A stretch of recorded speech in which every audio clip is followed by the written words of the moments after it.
Dia pusing, dia kata dia nampak dekat tingkap tu pula ada satu susuk tubuh. Bukan makcik tetapi satu susuk tubuh yang tinggi, berambut panjang dan kemudian berbaju putih di sebalik langsir yang transparent ni. Ana, tolong aku nak, aku takut, dia kata macam tu. Lepas tu si Ana ni dia cakap, Noris, kau buka pintu ni. Buka pintu, kenapa ni? Dia kata macam tu kan.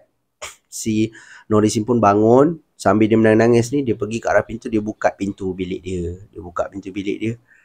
Depan pintu bilik dia tak ada sesiapa weh. Dia gelarkan dalam tu kakak.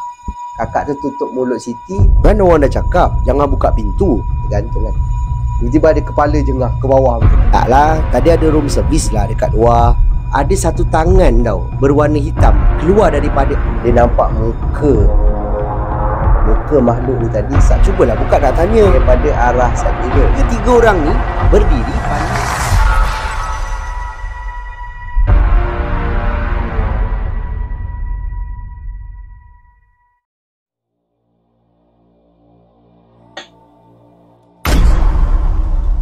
Assalamualaikum dan salam sejahtera. Selamat kita bertemu kembali di dalam satu lagi episod di Sembang Kopi. Bertemankan saya, storyteller kegemaran anda, Hanif Abdul Halim. Terima kasih diucapkan kepada anda semua yang dah pun subscribe dan terus menyokong channel saya ini. Dan yang mana anda semua yang baru je sampai ke Sembang Kopi ni pun, saya nak ucapkan selamat datang. Saya doakan anda semua yang menonton video ni dipermudahkan segala urusan anda semua dan dimurahkan rezeki yang barokah. Untuk kisah seram kita pada video kali ini, seperti biasa, saya akan kongsikan dengan anda beberapa kisah seram yang pada saya menarik untuk kita dengarkan.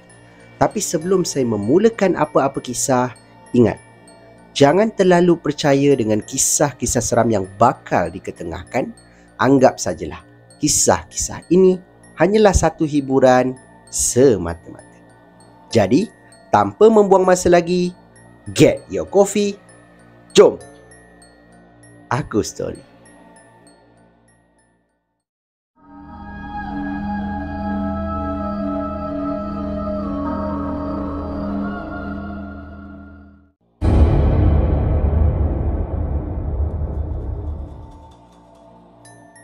Baiklah, kita mulakan dengan kisah seram kita yang pertama ni.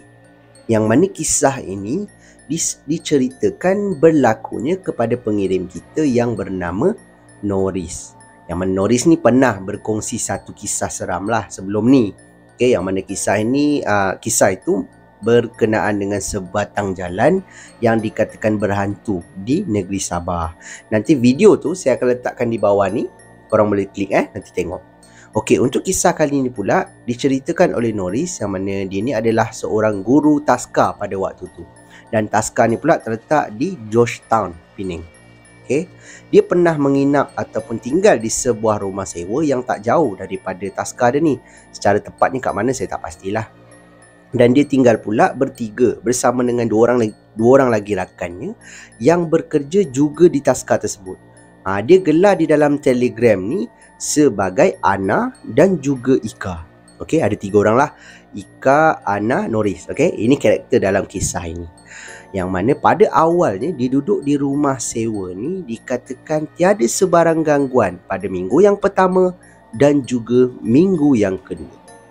Tapi masuk saja minggu yang ketiga, berlaku beberapa siri gangguan tau. Yang mana gangguan ini melibatkan bau-bauan di dalam rumah. Bau yang dia terhidu kebiasaannya bau busuk seperti bau bangkai macam tu lah. Dan ada kali kadang-kadang bau bunga dan ada juga bau kemenyan. Ini yang paling seram lah, kemenyan kan. Jadi dia bau kemenyan dalam rumah. Bau busuk ni dia kata boleh fikir logik lagi lah. Sebab yalah rumah dia ni, rumah sewa dia ni adalah rumah flat lah ataupun apartment. Dan dia tinggal di tingkat 5 tau. Biasanya rumah-rumah flat ataupun apartment ni mesti akan ada orang yang tidak bertanggungjawab. Betul tak? Buang sampah lah merata. Jadi bau tu memang boleh masuk dalam rumah. So itu boleh kita fikir logik lagi lah. Tapi datangnya bau-bauan bunga dan juga kemenyan ni datangnya daripada mana? Noris ni sendiri Noris ni sendiri tak dapat orang kata apa. Carilah mana puncanya datang bau. Pernah berlaku satu hari yang mana Norris ni dibagi tahu dia tak pergi ke Taska lah, sebab pada hari itu dia tak sihat. Jadi dia ambil keputusan untuk pergi ke klinik dan kemudian ambil ubat dan kemudian ambil MC pada awal pagi dan kemudian balik saja daripada klinik, dia kata jam lebih kurang lah dalam pukul 9 macam tu. Dia pun ambil ubat, orang kata minum air dan kemudian terus masuk ke dalam bilik tidur dia. Masa ni dia seorang dekat rumah. Ika dengan Ana dah pergi ke Taska. Dia masuk ke dalam bilik sambil pegang telefon ni, dia layan movie dulu. Layan movie dan kemudian dia makan ubat lah. Dan kemudian dia tidur. Dia tidur, rehatkan mata, rehatkan badan. Dia sedar daripada tidur dia ni, jam telah pun pukul 4 petang. Dan pada waktu tu perut dia sangat lapar lah. Yelah, bayangkan daripada pukul 9. Contohlah dia tengok movie apa semua, 9.30. Badan tak sihat kan. 9.30 start tidur sampai pukul 4. Makan tak apa tak. Jadi dia lapar lah. Dia bangun daripada katil, terus menuju ke arah dapur dan kemudian mulakan memasak untuk dia makan. Selesai je dia masak, dia ambil makanan ni, duduk di hadapan TV, sambil tu dia makan lah. Makan kan. Dan kemudian dia ambil telefon dia, dia hantar orang kata pesanan ringkas ataupun WhatsApp lah dekat dua orang kawan dia ni, yang mana mengatakan janganlah makan kat luar kan. Nanti balik rumah aku dah masak, jadi korang boleh makan kat rumah, dia cakap begitu. Dan tiada sebarang respon daripada kedua-dua orang rakan dia ni tau. Jadi dia kata mungkin busy lah kot dekat Taska. Dikatakan ialah guru Taska ni kadang-kadang dia busy kan dengan apa orang kata kanak-kanak yang ada kat situ. Dia kena beri lebih orang kata perhatian kepada kanak-kanak ni. Betul tak? Jadi dia kata tak apalah, okeylah, kawan dia busy kot. Dia pun selesai makan, cuci pinggan, tutup TV dan kemudian dia kata dia masuk ke dalam bilik semula. Masuk ke dalam bilik, sambunglah layan movie. Perut pun dah kenyang, baring layan movie, apa lagi? Tertidurlah dia sekali lagi. Bila dia tersedar daripada tidur dia ni, dikatakan dia tersedar pun disebabkan dia terdengar suara rakan-rakan dia. Yang mana Ana dengan Ika ni berada di luar lah pada waktu tu, sedang bergelak-gelak. Sambil tu ada dengar bunyi pinggan macam makan lah. So dia kata, oh, si dua orang ni dah balik kan. Tapi dia kata waktu tu dia memang sangat mengantuk. Dia pun baring semula dan kemudian tidur, tak keluar pun daripada bilik. Singkat cerita ataupun dipendekkan cerita, dia bangun pada keesokan harinya. Pagilah, bangun pagi tu, dia keluar daripada bilik, yang mana dia tengok dekat atas meja makan ni bersepah dengan pinggan, dengan lauk, seperti macam yelah orang makan tapi tak cuci macam tu lah, bersepah je atas meja kan. So dia kata, kenapa dia orang ni tinggalkan pinggan atas meja? Kebiasaannya Ika dengan Anan, dia bukan jenis orang macam ni. Norris ni kenal lah sebab housemate dia kan. So dia kata biasa dia orang ni kemas kan. Tapi tak apalah, mungkin dia dah penat sangat kot. Tak apa, dia pun ambil pinggan-pinggan ni, cuci. Selesai je cuci pinggan apa semua, dia mandi, siapkan diri dia. Dia nak keluar untuk pergi ke supermarket untuk beli barang-barang dapur lah, yang mana tak cukup dia nak top up kan. Jadi dia pun jalan pergi ke arah supermarket. Dia tak boleh lah naik kereta ke naik motor ke, dia tak boleh So saya cakap macam tu je lah, saya tak tahu dia naik apa. Dia pun pergi ke supermarket dan kemudian nak belilah barang-barang yang apa yang tak ada kan. Tengah dia pilih-pilih barang ni, dia terfikir, kawan-kawan ni nak kirim apa-apa tak kan. Dia pun WhatsApp lah salah seorang daripada kawan ni, yang mana dia gelar dekat dalam email sebagai Ika. Email pula Telegram sebagai Ika. Jadi dia kata dengan Ika ni, Ika, kau nak kirim apa-apa tak? Aku nak beli barang ni, dia cakap macam tu. Dan kemudian Ika ni balas, hang kat mana? Dia kata. Dia pun cakap, aku kat supermarket ni lah, aku nak beli barang-barang dapur sikit. Ada apa-apa tak yang kau nak kirim? Cakap tu. Tak ada dia kata. Okey. Dia pun bagi tahu dekat Norris, aku nak bagi tahu ni, aku sekarang ni ada kat rumah mak aku tau. Dia cakap macam tu. Oh iya ke? Bila kau gerak? Pagi tadi, dia cakap macam tu. Tak, aku gerak semalam balik daripada Taska. Part ni dia dah pelik tau. Dia baca orang kata apa, WhatsApp kawan dia ni, yang mana dia kata, oh iya ke? Ana pun sama. Ana semalam tumpang aku, dia balik rumah adik dia. Habis korang memang tak ada singgah dekat rumah ke semalam? Dia kata tak ada. Start daripada tu, si Norris ni tak balas apa-apa dan Ika ni pun tak balas apa-apa, senyap je. Sambil dia beli barang, dia bayar ni kan, otak dia ni berfikir tau, dalam fikiran dia terfikir, kalau kawan-kawan aku tak balik, siapa yang makan? Dan suara siapa yang dia dengar pada malam tu? Jadi kat sini si Norris ni dah rasa macam gangguan ni dah semakin teruk. Daripada bau-bauan pergi pula ke gangguan seperti bunyi kan. Okey, dipendekkan cerita lagi, malam tu ini dia dah balik rumah apa semualah. Malam tu si Norris ni dah rasa takut lah tinggal dekat rumah tu. Dia dah semakin takut sebab dia seorang kan. Malam tu dia tidur je, dia berkurung kat dalam bilik tau. Balik daripada supermarket tu mungkin dia berkurung dalam bilik, tak keluar-keluar, mandi dan kemudian masuk balik, itu je. Dia kata dia tengah tidur dekat dalam bilik, lebih kurang jam dalam pukul 2 macam tu. Jam pukul 2 macam tu, dia terbangun. Terkejut dia disebabkan terdengar ada bunyi ketukan pintu yang sangat kuat pada pintu bilik dia. Dan kemudian tombol pintu dia ni seolah-olah macam cuba dibuka. Kan? Mungkin pintu dia berkunci lah pada waktu tu. Jadi bunyi seperti ada orang nak buka pintu dan kemudian ketukan yang sangat kuat. Menyebabkan disebabkan si Norris dalam keadaan yang yalah mamai kan, terkejut pada waktu tu. Dia sangat takut lah, menyebabkan dia tutup badan dia dengan selimut dan kemudian menggigil sambil menangis. Jadi waktu dia tutup ni dalam menggigil menangis ni, dia terdengar pula ada ketukan pada tingkap bilik dia. Tingkap bilik dia tau. Dan dia rasa memang tak logik lah, sebab rumah dia ni tingkat 5. Macam saya cakap di awal tadi kan, tingkat 5. Siapa yang boleh panjat ketuk tingkap pula kan? So dia buat tak tahu je. Dia cuba juga pejam mata. Sambil tu dia menangis ni. Tiba-tiba dia terdengar suara kawan dia balik. Kawan dia balik dan kemudian ketuk pintu bilik dia. Tek tek tek tek tek. Mungkin suara Norris ni kuat kot menangis, menyebabkan kawan dia ni panggil nama dia. Norris, kau okey tak kat dalam? Daripada suara yang dia dengar, dia tahu suara ni adalah suara Ana. Jadi dia kata dengan Ana, Ana tolong aku nak, aku takut. Dia kata macam tu. Lepas tu si Ana ni dia cakap, Norris, kau buka pintu ni. Buka pintu, kenapa ni? Dia kata macam tu kan.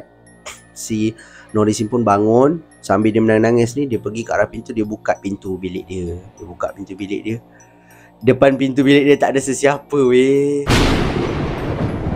Depan pintu bilik dia tiada sesiapa pada waktu tu, menyebabkan kaki dia lembik. Kat situ juga dia kata dia terus terbaring. Dan dia rasa dia pengsan lah sebab dia tak ingat apa-apa. Dia tersedar je daripada tidur dia. Dia kata hari dah mula cerah. Dan kemudian di sebelah dia ada si Ana dengan Ika ni tau. Yang mana Ana dengan Ika ni dah balik lah kot. Jadi Ana dengan Ika ni tanya dia apa yang berlaku kan. Dia pun ceritalah dekat dua orang ni. Dan kemudian dia tanya dekat Ana dengan Ika ni, sepanjang kau duduk sini kau tak ada kena apa-apa gangguan ke? Dia kata macam tu kan. Sebab dia takut juga kalau dia seorang je yang kena. Dan Ana dengan Ika ni pun cakap yang ada, dia orang pun kena gangguan, tapi gangguan tak ekstrim lah. Gangguan macam bunyi, macam bau, itu memang ada. Tapi sampai orang kata apa, direct kepada diorang tak adalah. Macam tu.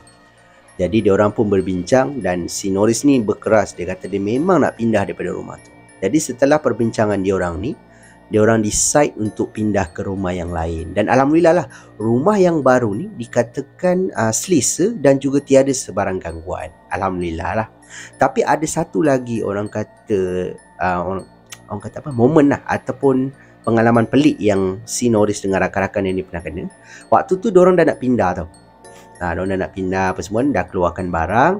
Tinggal last lah, diorang dah check semua dan kemudian diorang keluar daripada rumah, kunci pintu, tutup pagar. Dan kemudian waktu diorang nak jalan ni, diorang ada berbual lah dengan seorang jiran. Yang mana jiran ni tanyalah, korang lagi mana? Tak, kita orang nak pindah. Dia cakap macam tu kan. Oh, habis korang berempat ni nak pindah ke mana ni? Dia cakap macam tu. Si Norris ni dengan kawan-kawan dia terdiam. Sebab apa?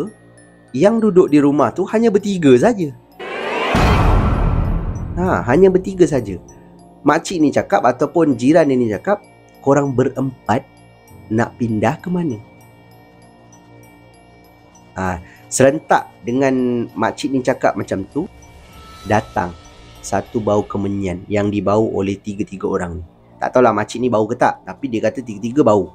Tiba-tiba makcik tanya macam tu kan, berempat nak pergi mana? Baru kemenyan tu datang. Ada orang pun terus jalan, tak toleh belakang dah, terus jalan kan, pergi ke rumah yang baru. Adakah makcik tu pernah nampak ada 4 orang tinggal di rumah tu ke? Ataupun waktu diorang nak jalan ni, makcik nampak ada seorang lagi di belakang diorang bertiga ni ke? Saya tak pastilah, dan Norris sendiri pun tak pasti. Pada saya kisah ni agak ekstrim bagi Norris lah. Sebab dia dengar suara Ana, dan bila dia buka tak ada orang kan.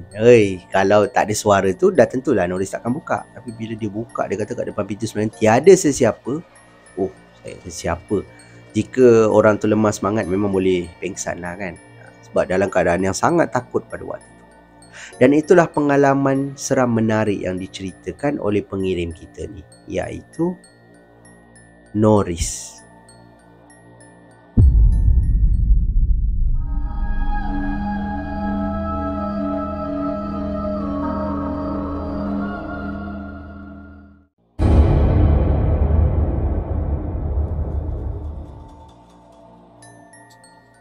Baiklah, kita beralih pula ke kisah seram kita yang kedua ni.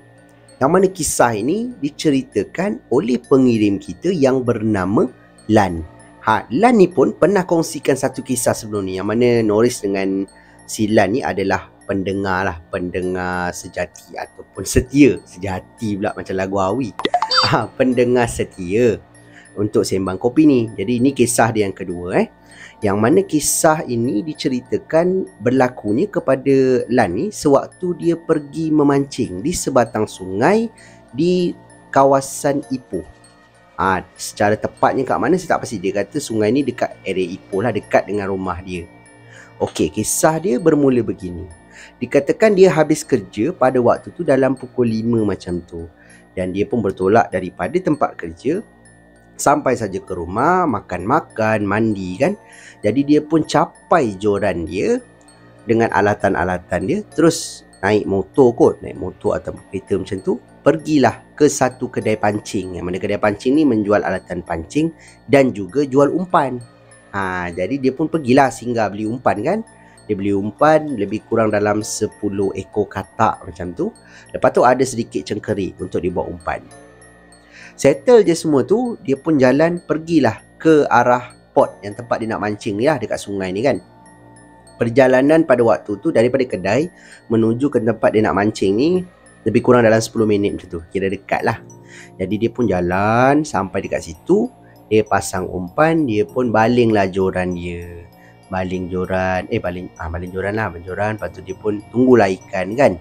Dikatakan kawasan tempat dia mancing ni jauh tau daripada kampung ataupun pekan.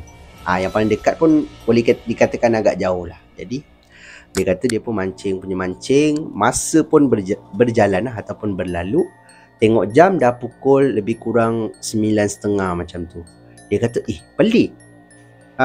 Sebab tiada seekor pun ikan. Tak ada tanda-tanda ikan makan pun. Jadi dia pun tarik balik joran dia.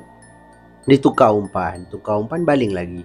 Tunggu, tarik lagi, tukar umpan, baling lagi. Dia kata sebab dia memang tak ada ikan pada malam tu. Dan malam tu juga dikatakan tidak perlu menggunakan lilin ataupun lampu suluh. Sebab bulan pada waktu itu mengambang penuh. Jadi dah boleh nampak lah kan. Tak payah pakai lampu pun boleh nampak. Mungkin kawasan tu gelap kot. Jadi si Lan ni pun dia teruskan lagi tunggu. Masa berlalu lagi sampailah pukul 1 pagi. 1 pagi tau. Waktu tu Lan seorang Jadi dia cakap pelik lah, selalu macam ni dah banyak ikan dia dapat, hari ni kenapa tak ada ikan langsung. Dia fikir macam tu. Dan dia pun bersandar pada sebatang pokok yang tak jauh daripada joran dia ni. Waktu dia bersandar, dia duk fikir, kenapa aku tak dapat ikan ni Aduh, tak ada rezeki dia kata. Dia pun terpandang. Mungkin di sebelah kanan ataupun sebelah kiri, saya tak pastilah. Tapi dia kata dia terpandang je. Dia terpandang di satu sudut yang mana dia nampak seorang perempuan berpakaian baju kurung dan kemudian rambutnya agak sedikit panjang tau. Jadi si Lan ni terfikir, mana datang perempuan ni? Dah lah pukul 1 kan? Bukan ada kampung ke pekan area ni? Dia kata macam tu. Budak perempuan ni dia berjalan ke arah Lan ni. Dan Lan kata Lan tak nampak pun dia ni macam hantu lah, tak lah, nampak orang lah. Jadi dia tergerak hati lah, macam nak tanyalah budak ni daripada mana kan. Dan budak perempuan ni tiba-tiba datang dekat ke arah dia dan kemudian cakap, ada dapat ikan ke bang? Dia cakap macam tu. So menguatkan lagi lah hati si Lan ni, oh budak ni orang, tapi budak ni datang daripada mana kan. So dia kata, awak ni datang daripada mana? Nama awak siapa? Dia cakap kan, dia tanya. Dan budak perempuan ni hanya senyum dan kemudian pandang ke arah dia. Itu je, tak jawab apa pun. Menyebabkan si Lan ni perhati budak perempuan ni. Padahal budak perempuan ni kan datang kat dia. Budak perempuan ni terus pergi ke sebelah Lan dan kemudian menyangkung. Dia betul-betul dekat depan kotak lah yang disimpan umpan dalam tu. Jadi budak perempuan ni pegang kotak, dia kata, apa ni bang? Dia kata macam tu. Dan Lan ni cakap lah, oh tu katak nak buat umpan, dia kata. Dengan nada yang mungkin pelik lah, mana datang perempuan ni kan. Lepas tu dia tengok budak perempuan ni pun, oh katak. Dia ambil katak ni dalam beberapa ekor macam tu, dia masukkan dekat dalam mulut dia. Dia masukkan kat dalam mulut dia. Dia makan lah maknanya.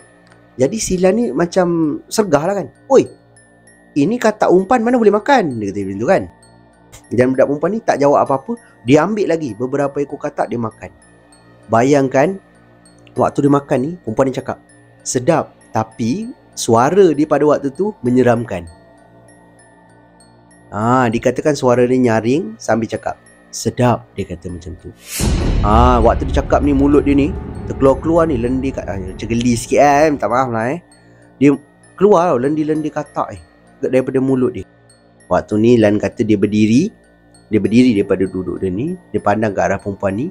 Dan kemudian korang bayangkan cuaca ataupun suasana pada ketika itu menjadi gelap disebabkan adanya awan yang menutupi bulan pada waktu tu. Apabila suasana menjadi gelap, apa yang si Lan ni nampak dengan mata dia adalah perempuan ini daripada baju kurung bertukar menjadi satu kain putih yang lusuh. Dan kemudian mukanya yang seperti orang tadi ni berubah menjadi satu wajah yang sangat menyeramkan. Yang mana wajah ini dikatakan mukanya berwarna putih dan kemudian matanya terbeliak bulat tau, berwarna merah menyala. Dan kemudian ada taring yang keluar daripada bibir perempuan. Waktu ni Lan cakap, dia tak tahu kenapa dia tergamam dekat situ. Mungkin benda tu berlaku cepat kan. Jadi dia tergamam tau tengok perempuan ni. Dan perempuan ni secara tiba-tiba terbang, macam melompat terbang, panjat ataupun naik ke atas pokok yang dia bersandar tadi. Macam bertinggi lah, senang cerita. Serentak dengan tu, benda tu macam mengibas-kibaskan kain dia. Dan kemudian ada air yang jatuh daripada atas pokok ni, kena kepada baju si Lan ni. Dan Lan kata air itu baunya sangatlah busuk. Dia tak dapat gambarkan baunya macam mana dekat dalam Telegram ni lah. Bingkas dia kata dia lari terus pergi ke arah motor dia. Dia tinggalkan ni, joran dia apa semua dia tinggalkan kat situ. Dia naik motor, start, dia terus jalan. Orang kata apa, melalui lah satu jalan untuk keluar ke jalan besar. Sambil dia bawa motor ni, dia kata dia dengar tau suara gema hilaian daripada apa yang dia nampak tadi. Serentak dengan tu dia toleh ke bahagian belakang. Dia kata kat belakang memang tak ada apa-apa lah, tak ada yang membonceng, Alhamdulillah. Tapi apabila dia pandang saja ke cermin sisin, dia nampak dekat belakang dia benda tu sedang, orang kata, membonceng dekat belakang dia. Terus dia pandang ke depan, pulas motor dia selaju yang dia boleh, keluar ke jalan besar. Dan Alhamdulillah bila sampai je ke jalan besar ni, memang tak ada, orang kata, gangguan apa-apalah. Dekat belakang pun dah tak ada, dekat cermin pun benda tu dah tak ada lagi.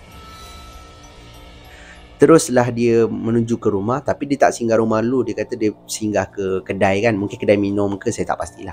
Tapi lebih kurang pukul 4 pagi macam tu, baru dia bertolak balik ke rumah. Sampai saja ke rumah, dia tanggalkan baju yang dia pakai. Dia terus bersihkan diri, mandi, dan kemudian tidur. Keesokan harinya, dia bangun daripada tidur, dia pergi ke arah dapur. Dikatakan isteri dia sedang nak mencuci baju lah. Dan kemudian isteri dia pegang baju yang dibawa pergi mancing ni tadi. Dan isteri dia kata, bang, kenapa bau baju abang ni busuk sangat ni? Dia kata macam tu. Dan Lan ni hanya cakap yang, Oh, bau umpan kot, dia kata macam tu. Oh ya ke? Dan dikatakan selepas baju itu dibasuh 2 kali pun bau tu still tak hilang.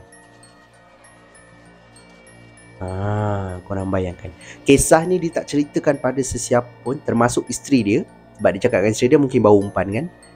Dan dia berkongsi dengan kita. So saya rasa terharu lah. Terima kasih Encik Lan ya.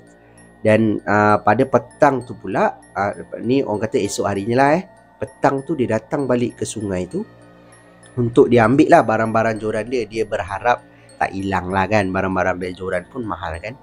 Jadi bila dia sampai je dekat tepi sungai ni, dikatakan dia tak nampak ada joran dia. Dia pergi ke arah pokok ni dan dikatakan joran tu seolah-olah sudah dikemas tau. Disandarkan pada sebatang pokok. Yang mana pokok tu, pokok yang disandar tu lah malam yang berlakunya kejadian ni. Di sekeliling pokok tu pula ada bangkai-bangkai katak yang seolah-olah dah hancur. Yang berada dekat situ. Dia pun ambil joran dia, naik motor, balik ke rumah dia. Dia kata ini adalah pengalaman pertama dia lah ternampak ataupun berinteraksi dengan orang kata makhluk ni yang digelar di dalam Telegram sebagai langsui. Itulah pengalaman menarik yang diceritakan oleh pengirim kita ni, iaitu Lan.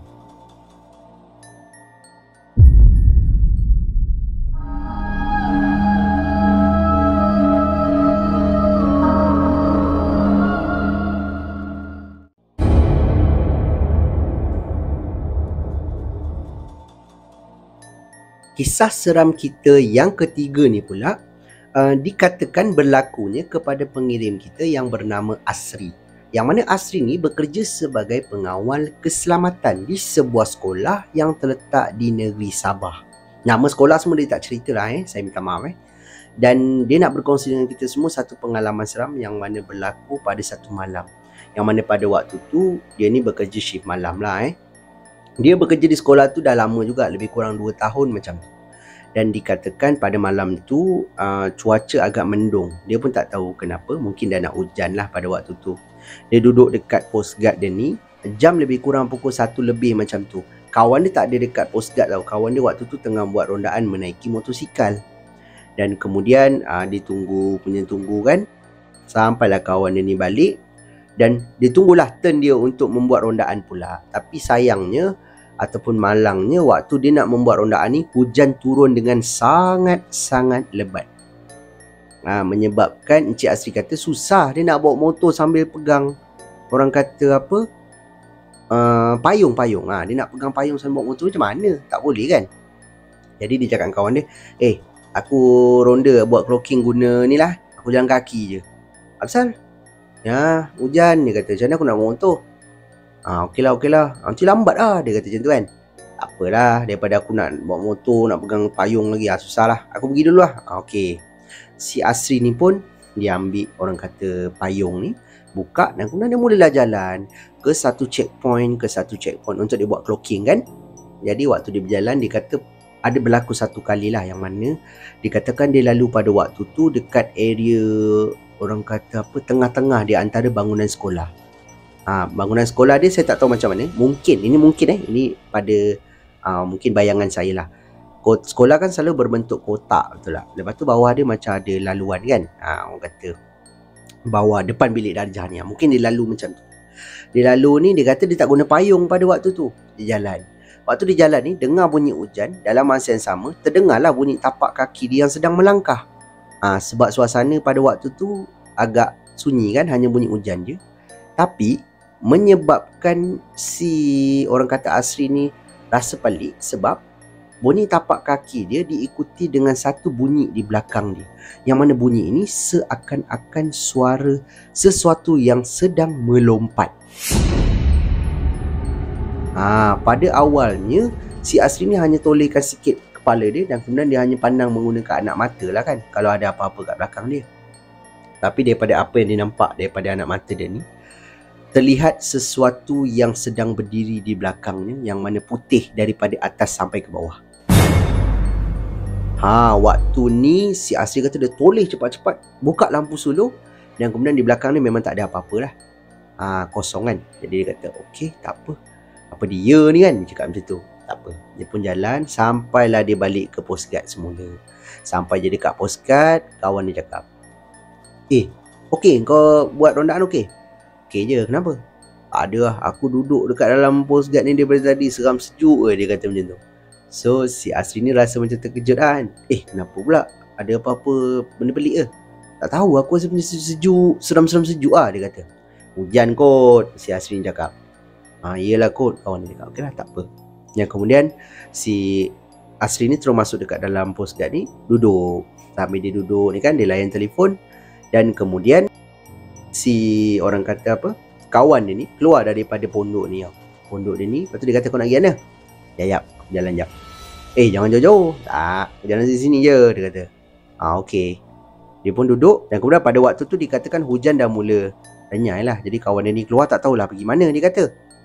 Dia duduk sambil dia main telefon ni, masuk satu pesanan ringkas ataupun orang kata WhatsApp lah daripada isteri dia. Yang mana dia kata, bang kat dekat sekolah ke? Dia kata macam tu.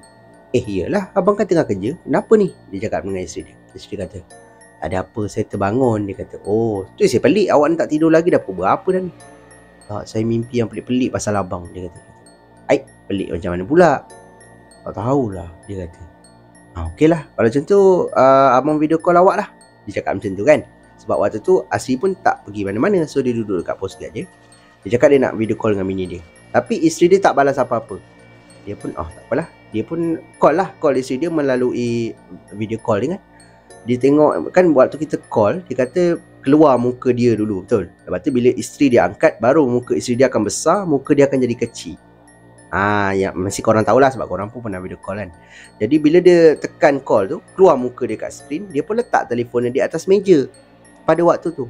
Sebab dia nak letak lah, macam stand lah kan. Waktu dia letak, dia kata dia terkejut sebab dia nampak muka dia dekat dalam skrin dan di bahagian belakangnya pula dekat dinding ni berdiri satu susuk tubuh yang seolah-olah macam pocong. Dikatakan mukanya pada waktu tu seolah-olah macam hitam terbakar tau. Dan kemudian ditutupi dengan kain, orang kata kain kafan lah. Menyebabkan si Asri ni melompat, terkejut, dia pusing ke arah belakang, berderau darah dia. Dia kata Tuhan je tahu betapa lajunya jantung dia waktu tu. Selesai daripada tu, dia dah nampak tu kan, dia tengok ke belakang tak ada apa.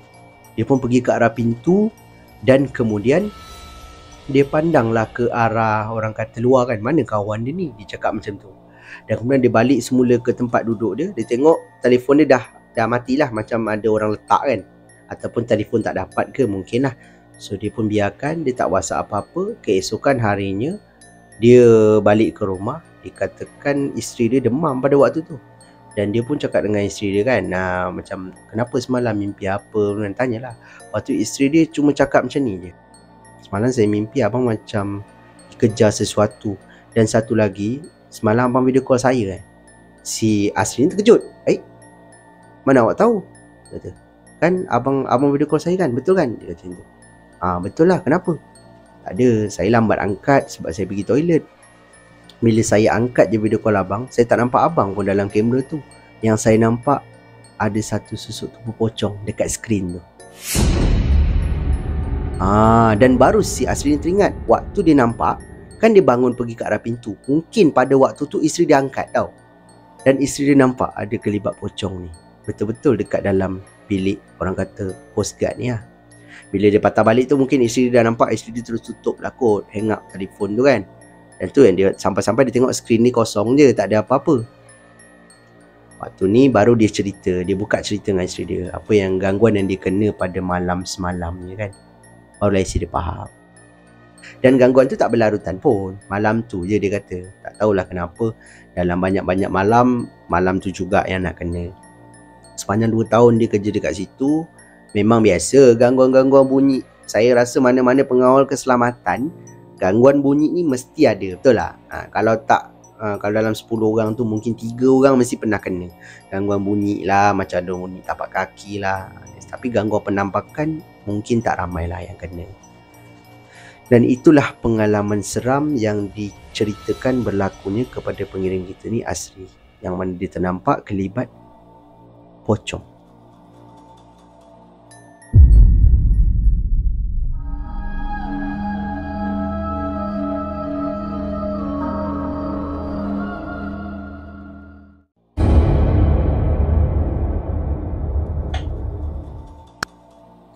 Kisah seram kita yang keempat ni pula diceritakan berlakunya kepada pengirim kita yang bernama Ramli.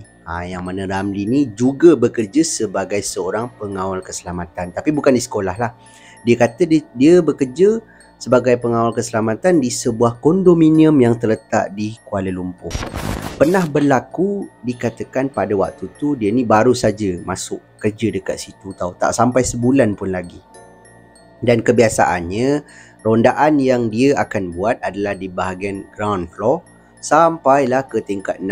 Yang mana tingkat 6 ni adalah kawasan swimming pool lah.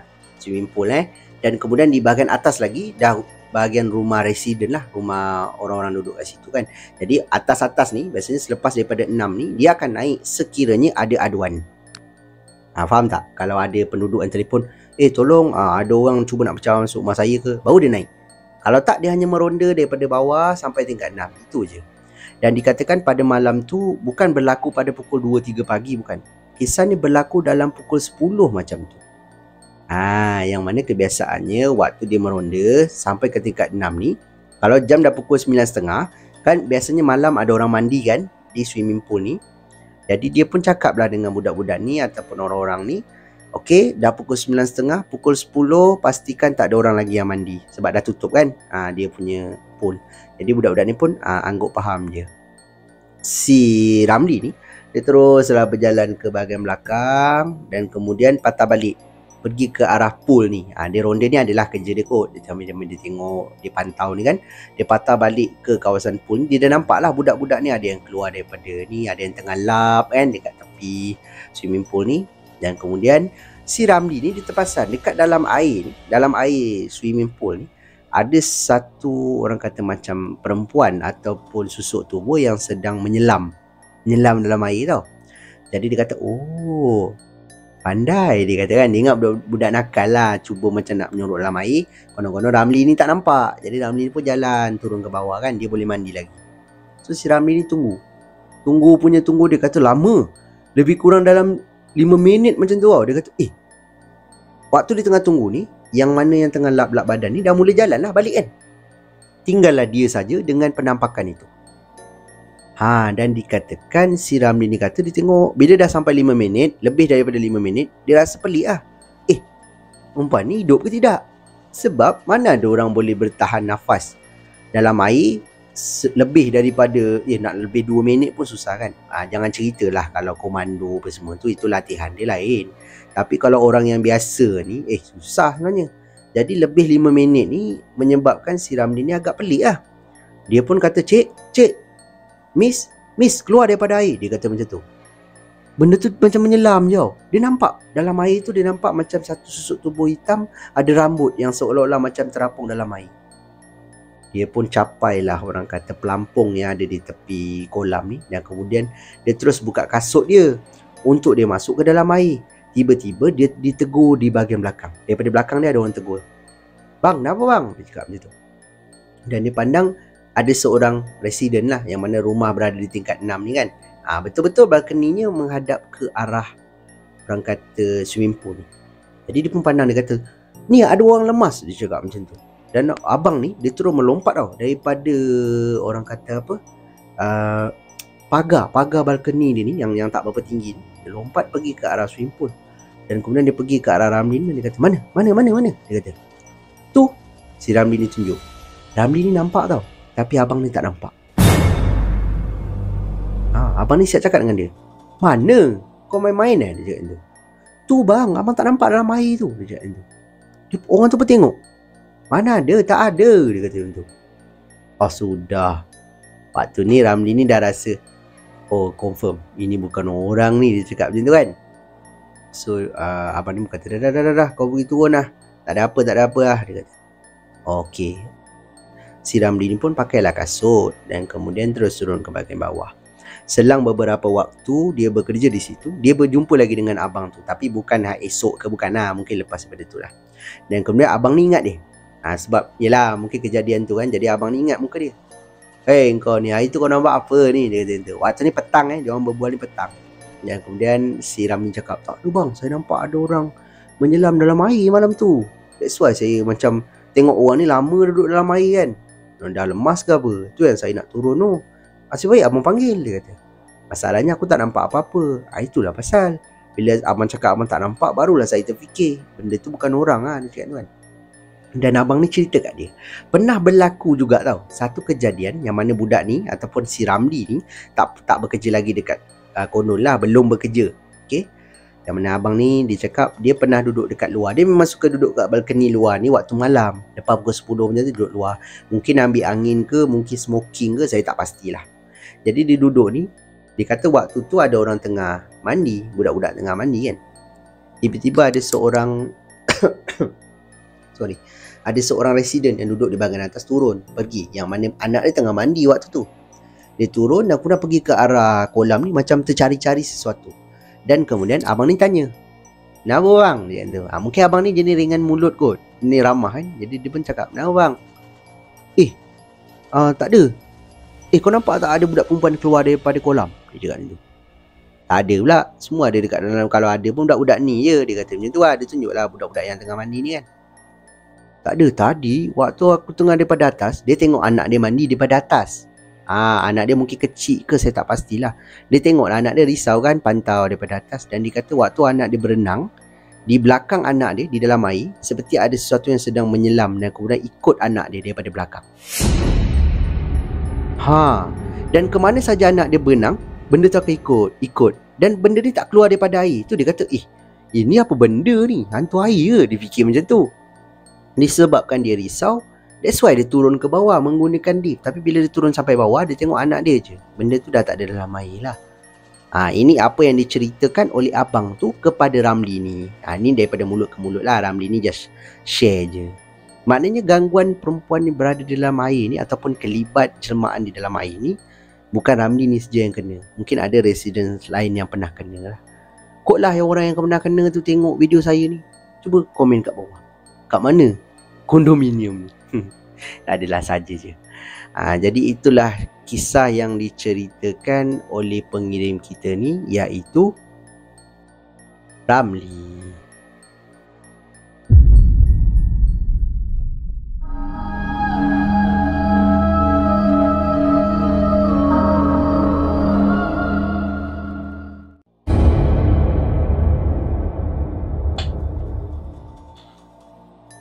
Sampailah masa untuk kisah seram kita yang terakhir untuk video kita pada kali ini.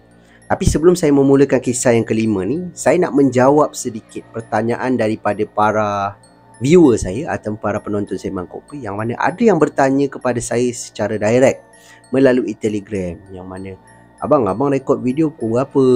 Sering ke kena ganggu? Dia cakap kan. Dan abang duduk rumah seorang ke? Dia tanyalah.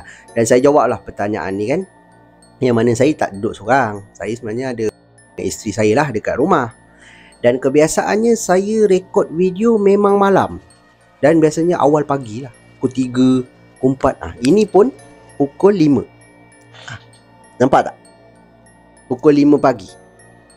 5 pagi. 5 suku pagi. Kenapa saya rekod pada tengah-tengah malam macam ni? Sebab saya nakkan mood keseraman tu. Saya pernah rekod video petang. Cubalah nak gelapkan bilik ni, cuba rekod petang, tapi tak ada feel lah. Saya tak dapat nak hayati betul-betul kisah-kisah ni. Jadi saya orang kata baca kisah-kisah yang dikirimkan ni biasanya siang lah. Dekat pejabat ni, saya waktu rehat tu kan, saya pun buka email, buka Telegram, saya pun baca. Kisah ni menarik.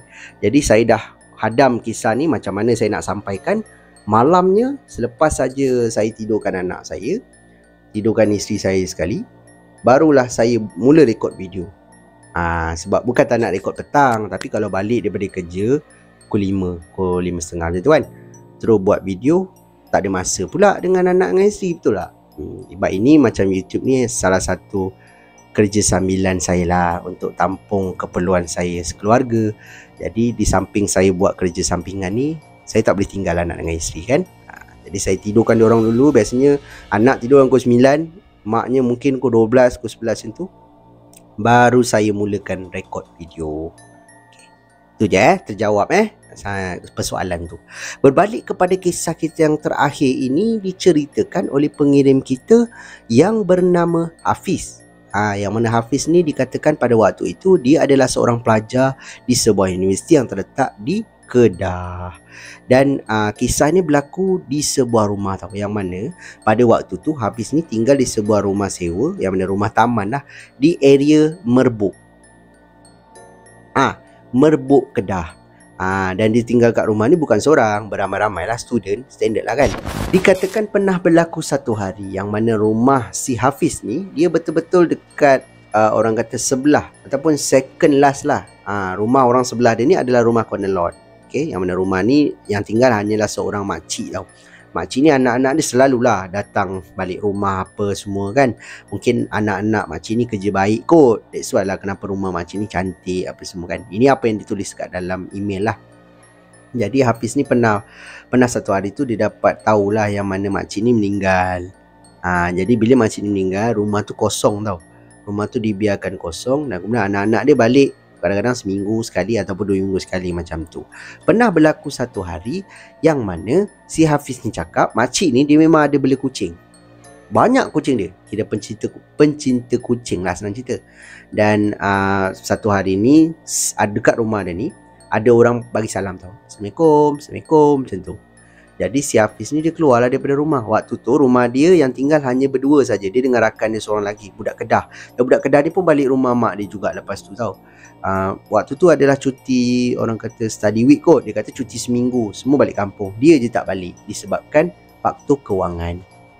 Jadi dia keluar daripada rumah, dia tengok ada anak makcik ni kot. Sebab kereta parking tutup kat depan rumah makcik sebelah ni tau. Dia pun pergi dekat orang ni. Lepas tu dia kata, dek, awak kat rumah dengan siapa? Dia kata, tak ada, saya seorang je, kawan saya keluar. Dia kata, oh macam ni, abang beberapa hari ni abang nak pergi kerja luar. So sekarang ni kucing tak ada siapa yang bagi makan. Dia cakap macam tu. Ya ke? So boleh tak abang nak minta tolong awak, tolong letak makanan lah. Maknanya curahkan. Dia bukan tak nak curah semua, tapi takut nanti ada benda lain yang makan, kucing lain makan ke. Jadi kucing ni tak dapat makan. Kucing dia ni dikatakan kucing yang duduk dalam sangkau je. Kalau main pun dalam rumah je, dekat pekarangan rumah. Dia takkan keluar tau. Bukan kucing luar lah senang cerita. Jadi budak ni kata, insyaAllah bang, nanti saya bagi makan. Okey. Ini kunci pagar tau, kunci pagar depan. Kunci pintu kayu dia tak bagi lah. Dia bagi hanya satu je kunci pagar depan ni. Dan dibagi budak ni dekat si Hafiz ni RM100. Jadi si Hafiz ni terkejut lah. Duit apa ni bang? Apalah, kau ambil, buat minum. Banyak sangat ni bang, janganlah macam ni. Tak apa, kau lagi perlukan duit ni, kau belajar kan? Belajar elok-elok. Nah, ambil duit ni, buat minum. Happy lah kan. Dia dah lah tengah, dia lah faktor kewangan, mungkin dia tak ada duit time tu. Jadi dia ambil duit 100 ni, dia ambil kunci, dia kata dia akan jalankanlah amanah ni dengan betul. Sebab dia dah diberi upah kan. Jadi abang ni pun jalan. Dia pun bagilah makan. Abang tu bagi tahulah bagi makan bila apa semua. Dan ada satu kali ni, dia kata dia keluar daripada rumah dan kemudian pergi ke arah rumah makcik ni. Waktu tu kejadian ni berlaku lebih kurang senja macam tu. Dia pergi ke rumah orang ni, dia buka pagar, dia masuklah dalam rumah. Dan kemudian dia pergi betul-betul dekat depan pintu makcik ni, pintu kayu makcik ni, sangkau kucing tau. Dia pun letak makanan dalam tu. Dan kemudian dia teruslah jalan untuk keluar. Tapi waktu dia tengah tuang ni, tiba-tiba pintu kayu rumah makcik ni dibuka. Buka. Menyebabkan bila dengar sunyi pintu, si Hafiz ni pandang lah. Dia pandang ke arah pintu, dia nampak makcik ni sedang berdiri di depan pintu, buka pintu lah, macam tengah tengok. Hafiz ni tegur, "Cik," dia kata macam tu. Dia tak teringat lagi makcik ni dah meninggal kan. Dia kata, "Cik," dia kata macam tu. Benda tu angguk-angguk, dia tutup pintu balik. Si Hafiz ni, dia keluar, terus pergi kat pagar. Waktu dia nak mangga pagar, dia terfikir, kejap, apa yang aku nampak ni? Betul ke? Makcik tu dah tak ada. Dia terfikir macam tu. So dia kata, start daripada tu dia dah takut dah. Itu baru hari pertama tu. Baru hari pertama. Orang tu tak ada mungkin beberapa hari kan. Jadi dia kata ni baru hari pertama ni dia bagi makan ni. Besok dia nak kena bagi lagi. Okay, tak apa. Keesokan harinya, dikatakan si Hafiz ni dia pergi dan dipasang ayat ayat-ayat macam ayat Quran kot dekat dalam telefon. Sambil ayat tu berkumandang, dia pun bagi makanan. Sambil tu dia nak cepat-cepat lah sebab dia dah mula takut kan. Hari yang kedua ni pula dia bagi makan, kena lagi gangguan. Yang mana waktu dia pusing ke belakang, dia nak pergi ke arah pagar ni, dia nampak pula dekat tingkap, betul-betul dekat tepi pintu dia ada satu tingkap tingkap untuk menghadap ke tempat parking kereta lah. Dia pusing, dia kata dia nampak dekat tingkap tu pula ada satu susuk tubuh, bukan makcik tetapi satu susuk tubuh yang tinggi, berambut panjang dan kemudian berbaju putih di sebalik langsir yang transparent ni. Waktu dia nampak ni, dia kata Allahu Akbar. Dia terus lari pergi ke arah pagar ni dan kemudian tutup kunci. Lagi bertambah takut kan, sebab baru hari kedua. Hari yang ketiga dia buat juga benda sama. Dia pasang ayat Quran. Dia tak boleh tak bagi makan. Kalau dia tipu, contoh dia tak bagi makan, lepas tu dia biarkan je kucing tu, berdosa lah dia kan. Dah lah dia dah dapat upah, mana dia tak rasa sebersalah. Hari ketiga dan hari seterusnya dia bagi makan. Dikatakan dia buka jugalah ayat Quran tu, tapi hari yang seterusnya tu tak ada gangguan. Hanya 2 hari ni saja gangguan yang berlaku kepada diri dia. Dia tak tahu sebab apa, dan dia tak tahu makcik ni ada membela ke apa. Dia tak nak tuduh lah sebab dia jelas student, bukanlah kenal sangat kan jiran dia. Dia cuma tahu makcik ni baik je. Jadi selang beberapa waktu, si Hafiz ni nampak lah anak makcik ni balik dan kemudian bagi makan apa semua. So dia kata, oh abang ni dah balik dah kot daripada kerja luar kan. Dan dia kata abang ni selalu datang seorang je. Mungkin dia belum kahwin ke, dia tak pastilah.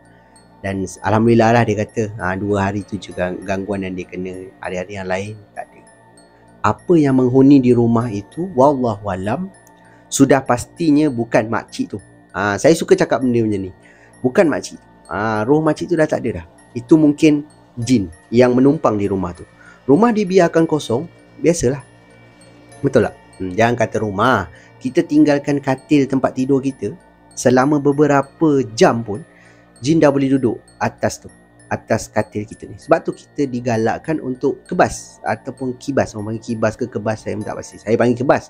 Kebas tempat tidur ni dengan bantal kan. Dengan bantal ke. Ada yang kata dengan penyapu lidi.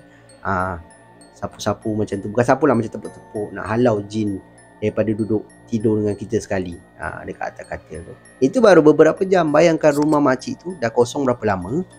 Betul tak? Mana tak ada orang, ada benda duduk menyerupai makcik tu pula. Itulah pengalaman seram yang diceritakan oleh pengirim kita ni, iaitu Hafiz.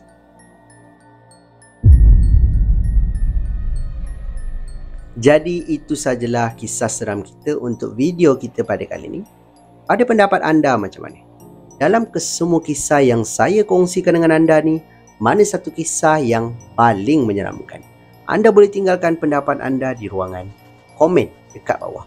Dan yang mana anda semua yang baru saja sampai ke channel ni dan ada kisah-kisah seram yang ingin dikongsikan kepada saya dan juga semua penonton Sembang Kopi, anda bolehlah kirimkan ke alamat email Sembang Kopi ataupun Telegram Sembang Kopi, yang mana alamat email dan juga link Telegram saya memang dah tinggalkan siap-siap di ruangan description dekat bawah.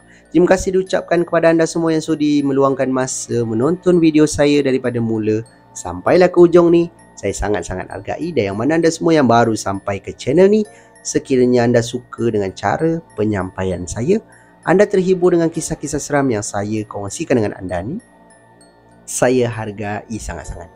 Kalau anda dapat bantu saya, bantu channel saya dengan tekan butang like, butang subscribe dan juga butang loceng supaya anda tak akan terlepas apa-apa video yang saya akan upload lagi lepas ni. Akan ada banyak lagi kisah seram yang menarik saya akan kongsikan di dalam channel saya ni. Itu sajalah daripada saya. Kita jumpa lagi di video yang akan datang. Thanks for watching. Assalamualaikum. See ya.